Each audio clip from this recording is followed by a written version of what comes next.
Welcome to That Digital Take. I'm your host, Tori Webster. Welcome back to the pod. It's me, your host, Tori Webster, coming in hot today. How is everyone? How is everyone feeling? We are filming now into September. I really hope this is meeting you somewhere close to that time period. I'm so excited to be here. We are in the heat of TIFF season right now. The chaos that is TIFF season.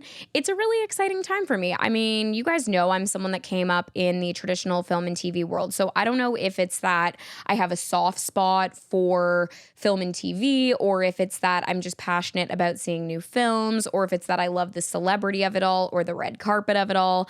But I am just kind of obsessed with TIFF season. So it kicked off in the last couple of days. I had the great fortune of going to a premiere last night, and L'Oreal Paris invited me to the Ben Stiller premiere of the new film Nutcrackers.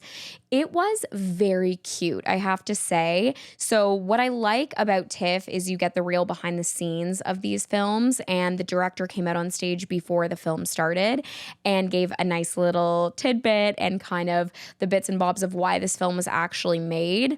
And it was really a cute story. So essentially his best friend has these 4 young boys and they live on a farm. And every time this director went to go visit his best friend, he was kind of blown away by, I guess, the uniqueness and the chaos of these 4 brothers. And so he actually wrote a film about them. So the film Nutcrackers follows these 4 real brothers, and Ben Stiller plays their uncle. And I don't want to give away, the synopsis of the film, but highly recommend checking it out. And it was really cute because Ben was actually at the premiere, and then so were the 4 brothers. And because they're just regular kids off the block, they've never acted before. This was their first experience acting because this movie was essentially made for them and about them. They came out on stage at the end, and it was just so heartwarming. They're so cute, probably between the ages of, there was 2 twins. They were probably 5 years old, 6 years old, maybe a bit older. And the eldest brother was maybe about 12 or 13. So the range of the 4 brothers, they're quite young. And you could just see the starry eyes on stage experiencing their first TIFF and having, an entire theater on their feet clapping for them at the end of the movie. So it was really, really sweet to see. And again, I don't know if it's the nostalgia in me, the child actor in me, but I really love to see kids in that setting because they're so, I can't explain it. Like, as you get older, you're so jaded by especially the entertainment industry. So when you see young kids kind of having that flourishing moment before it really means anything, like, that they're just there having fun with each other and experiencing themselves on screen for the first time. It's so, I don't know, precious, I guess is the word. It's just, you kind of want to freeze them in time and be like, don't get jaded, stay in that beauty, because it was just really nice to see. So anyways, that was the first kickoff. We've got a few parties this weekend, a Paramount Plus party. I heard some serious celebrities are going, so I was like, add me to the list. But I love that Toronto comes alive during TIFF. It's really a cool season, and I think we forget sometimes, we hear about New York Fashion Week, Paris Fashion Week, all these kind of hot events happening in other places, but I think Toronto is so special in that way that we do have such a major industry here, and especially when it comes to the entertainment world. And so that was really cool. And last night we ended up at some after parties, which were fun. We ended up in some random chats and conversations with Justin Trudeau. Ask me how that happened. I have no idea. That man is a performer, as am I. So the cameras were rolling and we were just chatting away. It was really quite funny. And just everything that goes down at TIFF is kind of a little bit abnormal for Toronto standards. We don't really have the whole celebrity red carpet experience year round. So I kind of like that it's 2 weeks dedicated to that fun in Toronto. And because a lot of the Canadian brands activate, we get access. So that part of it is really cool from the influencer perspective. I also find it interesting because I think a lot of, and again, I'm generalizing, so this could be untrue, but I feel like most influencers are not overly excited and or interested in TIFF, which I can respect. That's not our world essentially. And I think I'm, again, more drawn to it because of my acting history. And then obviously Adam, my partner, is a cinematographer. So that's very much his world. He had a movie premiere at TIFF last year. So again, yeah, I just find it very interesting because when I get invited to events from the brands to go to these exciting TIFF events, I'm like the first one to respond, like asking for like access to the movies. But it's funny because I've gotten comments back from the brands being like, oh, you're so into it. Like, I don't think a lot of other influencers are like overly down. So I don't know, maybe I'm taking advantage of that because I'm getting a lot of access. So I'll take it. So then jumping gears, next week, we are going to be heading to the Video Music Awards. This is so random to me. Again, I'm not in the music world, but my boyfriend, like I just mentioned, cinematographer. So he was nominated for a VMA because they shot like trending music video of the year. If you know the song Nasty by Tinashe, like I've been a nasty girl, that whole song, it's like trending all over TikTok and Instagram. So he was the DP on that music video. And so the producers and director and all of the team are thinking to go out to New York for a couple of days to go to the VMAs. Now, was this on my vision board? No. But I don't know. It seems interesting in the sense that these are kind of the career moments you want to celebrate and you kind of want to be able to sit back and smell the roses. And I want to be able to support Adam through the VMA experience. I don't really know what to expect. Again, not in the music industry at all. So I think it's just like a concert, though. It's kind of all the top performers of the year and they go out and they sing and you get to hear all the trending songs. And then what if they do win? Like, I think that's why we were having this larger conversation because, you know, we moved this year. I've told you guys about the house and we've done the renovations and all that jazz. So we were just like, oh, like we're spending all this money on the renos. Like, do we really need to go to New York for a couple days? But then I think we had a deeper chat and we're like, you know what? I think it's important to take time for those moments when you are having a peak in your career or a celebratory moment and kind of lean into it. So why not New York? Why not the VMAs? Again, I'm no artist, but I could, you know, get some content out of it maybe. I don't know. Like, do we need a vlog? Like, day in the life of a GA person at the VMAs? Maybe that'll be my vlog for next week. So anyways, that's just some updates on what's going on over here in my old life. But let's jump into the topic of the week. Now, the topic of the week came to me because I was at another TIFF event this week and it was a women in film lunch. It was a very intimate luncheon and it was really lovely. And I got to chat with some really cool people. And I think what's nice about rooms like that, where you're with a lot of people that have had similar experiences or are coming up in the same world as you in the entertainment space, you kind of have deeper chats. Like, it's not so, I don't know, like you get to know people faster because you're just in the same world and you understand each other. It's like a shorthand language a little bit. So at this TIFF lunch with all these women, we were kind of having this great chat about what everyone was up to. And I talked about developing the podcast and they said, oh, like, are you not acting anymore? And I said, oh, I don't lean into like the traditional acting stuff as much anymore. And I'm kind of more in the digital space. And one of the other women, she is well into her 40s. And she said, it's so funny. This is the first year in like probably 30 years that I am taking a step back from acting and from auditioning and from, you know, going out and reading for roles and being in front of the camera. And I said, wow, like, how did you come to terms with that? Like, you know, I definitely knew it was a different, it is always strange when you have such a strong identity to your work. Like, I've always associated Tori as a brand and Tori as like a performer, as an actor or as an influencer.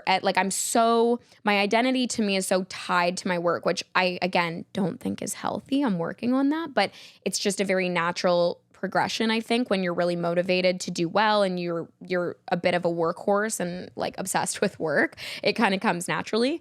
But anyways, I'm going on a tangent. Essentially what happened was we got into this deeper conversation about how she decided to kind of walk away from, you know, an industry that she's always known and loved. And she said, you know, I had this intuition. It felt like time, which was very much a similar experience to what I had when I realized I did need a break away from traditional acting.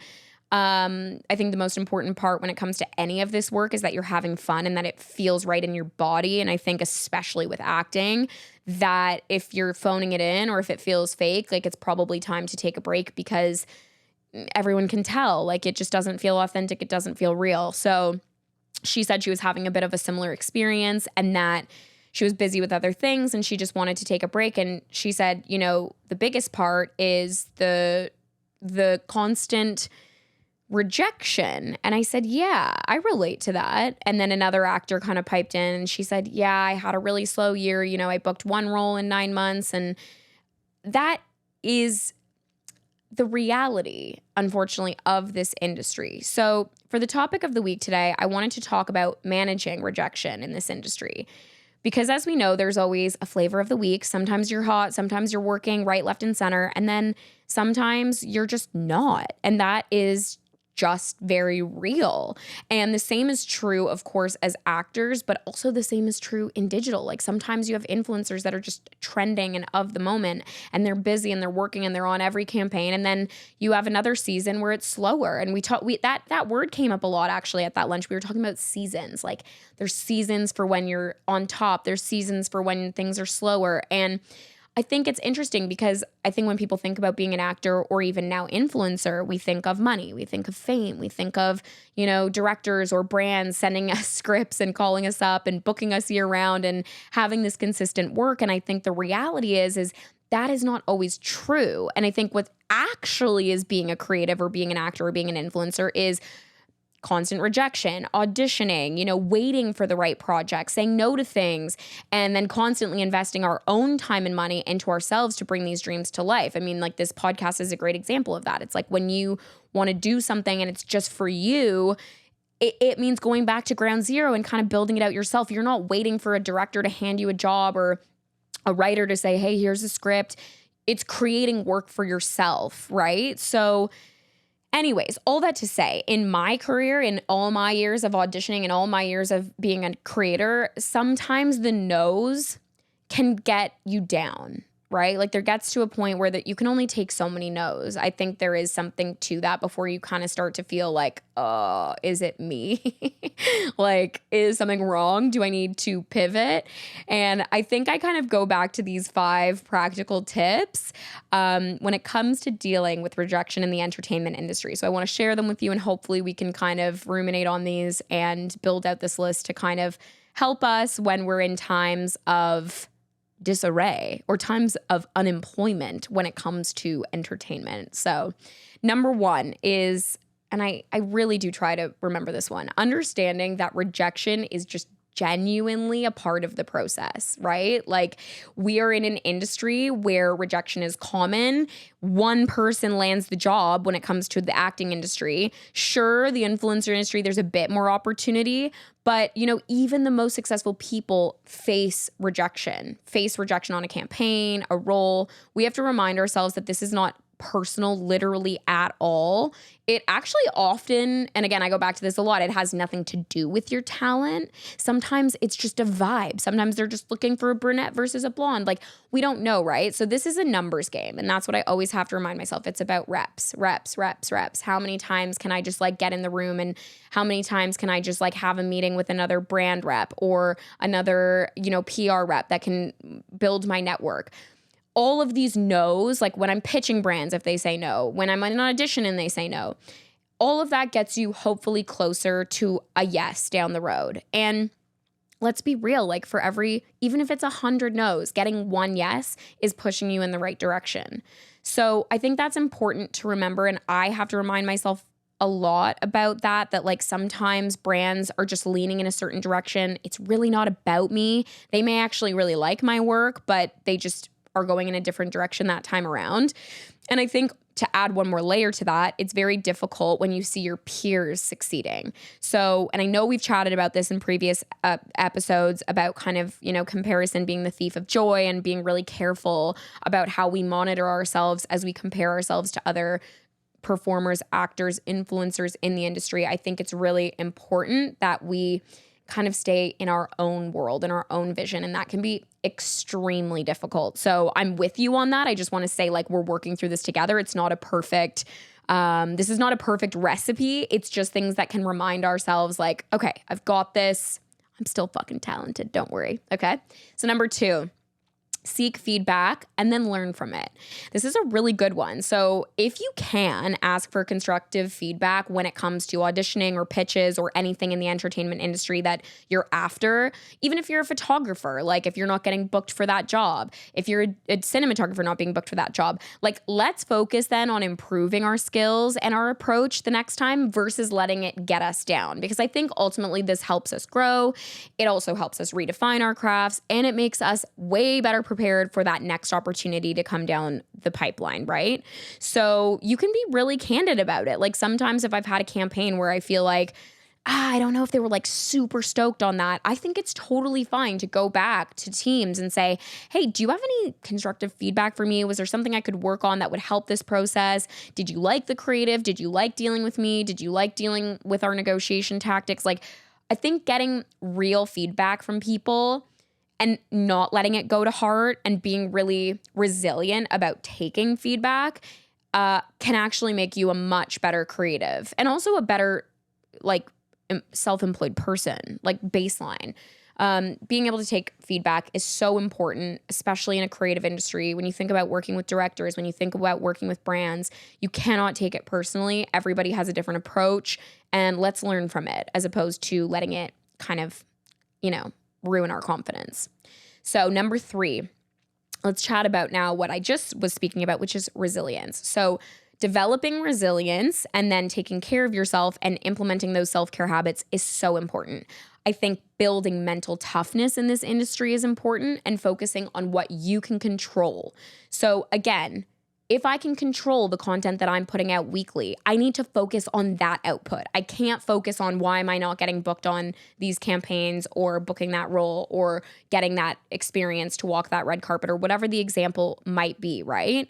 I think we have to practice self-care. I think we have to go inward. We have to focus on our lists and our activities and things that actually uplift us, whether that's uplifting our moods, keeping our life more balanced. So I lean into things, and I've told you guys this. It's like exercise, it's meditation, it's writing in my journal, it's spending time with people that I know understand me and my vision and where I'm trying to head.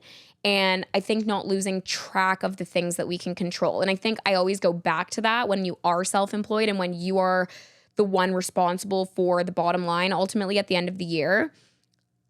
I always, when I start to lose myself, go back to like lists. I'm like, okay, Tori, you're spiraling. Let's focus on some things we can control. Can I put out 4 TikToks that I'll be proud of this week? Can I take 3 people to coffee that would like be a great networking experience? Those things I can control. Whether or not I book the next fucking campaign is completely out of my control. But if I'm putting out content that I'm proud of, if I'm developing things that I am proud of, then ultimately I will feel good and that I've checked something off at the end of the week. And I think where we really lose ourselves, especially as creatives, is we get really hyped up on the things that we actually can't control, which is virality, which is booking that next thing, which is, getting the next brand trip or like whatever. The list goes on and on and on, right? Like those things are completely out of my control. I can't focus on them. That does not help me develop my brand at all. It actually hinders my brand. And I need to be over here focusing on, hey, what is the output that I can actually get out this week? What are some positive things that I can do and actually drive myself forward in my career? Okay. Number 4. So let's talk about maintaining a positive support network. This is so important to me. I am really particular about this, and I really surround myself with people who understand my life as a creator, my life as a creative, my life as a self-employed person, and people that can actually offer real emotional support, not someone that's gonna tear me down or be judgmental about my unique lifestyle. And I think for me, it's really leaning on fellow creatives and kind of what I was chatting about earlier about having those networking experiences. I didn't know those other women at the TIFF event. I knew them very briefly, one of them briefly, but I didn't know anyone else. And I think being able to have those trusted conversations with people that are also in the same industry as you is so important. Like no matter, and we talked about this, no matter how many trade secrets I give you guys, I could sit here all day long and tell you everything it means to be a successful creator. Ultimately, you could implement all of those things and still not be me. And I don't mean that in a, oh my God, you're never going to be me type of way. I just mean we're all so unique. And no matter how much advice I give or how much advice you take, you are always going to have your own unique approach. And I think that that's so important to understand. Like, we can show up for each other and tell our trade secrets and give our feedback to each other, because ultimately I'm not you and you're not me. So that's so exciting, right? Because it's like we can just actually cough it all up and tell everybody everything and hopefully guide each other and actually encourage each other to build our businesses and get to a better place. And we don't have to be scared about comparison or any of these things, because ultimately we're not each other.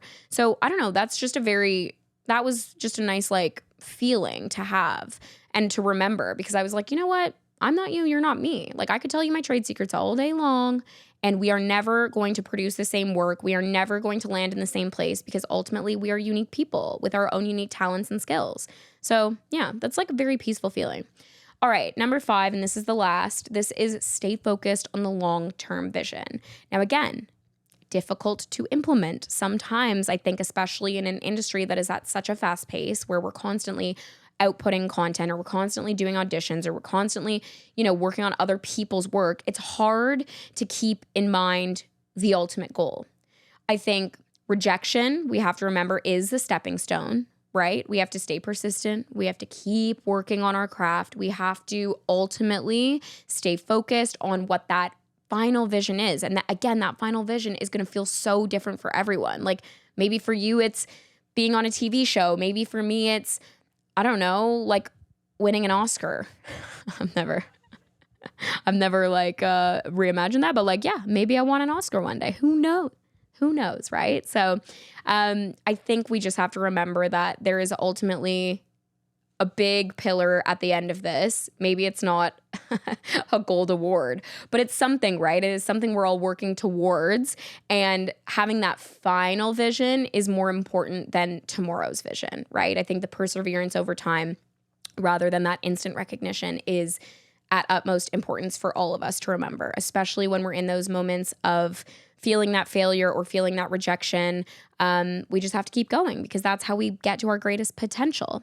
So I really hope that these strategies can help you maintain that perspective and that motivation, even when you do face those setbacks in the industry. And if you're not in this industry and you're just hearing this, and maybe you feel this in your own job, maybe you're like, you know what, I'm not in the entertainment industry at all, but I actually feel rejection in a unique way myself. I think these are very human experiences and they're universal feelings. And I think that's why they're worth chatting about, because it's something we all deal with and it's very real. And it's especially highlighted in an industry where it does feel like just one person gets the role, or just one person gets the billboard or the campaign or whatever. Like, we have to just find some peace in knowing that we're all on our own unique journey. Right? So I just wanted to share that today. It was something that came out of a very successful conversation in a real life experience I had at TIFF. And I think, again, when I'm experiencing these things in the real world, I like to bring that back to the pod and kind of revisit and challenge those conversations and chat about them with you all, because I know if I'm feeling it, you're feeling it, and that's just it, right? So I hope you enjoyed this episode. I hope that my Paramount party is really fun on Saturday, because I heard Barry Keoghan, is that his name? Keoghan? I really wish I knew how to, Keoghan. I really wish I knew how to pronounce celebrities' names better. But anyways, I'm in my Sabrina Carpenter dupe era where like I kind of look like her. So I'm like, oh my God, what if I like serve? And then my friends were funny. They're like, why don't you pose and then like dress up as Sabrina for the party? Try to walk in with him so the paparazzi think they're like back together or whatever. That'd be so funny. Not actually, I'm totally kidding. But kind of just like jokes. So anyways, I'm rambling. I hope the rest of TIFF is successful and fun. And I will see you guys in the next episode, the next ep. And I love you. Mean it. Bye.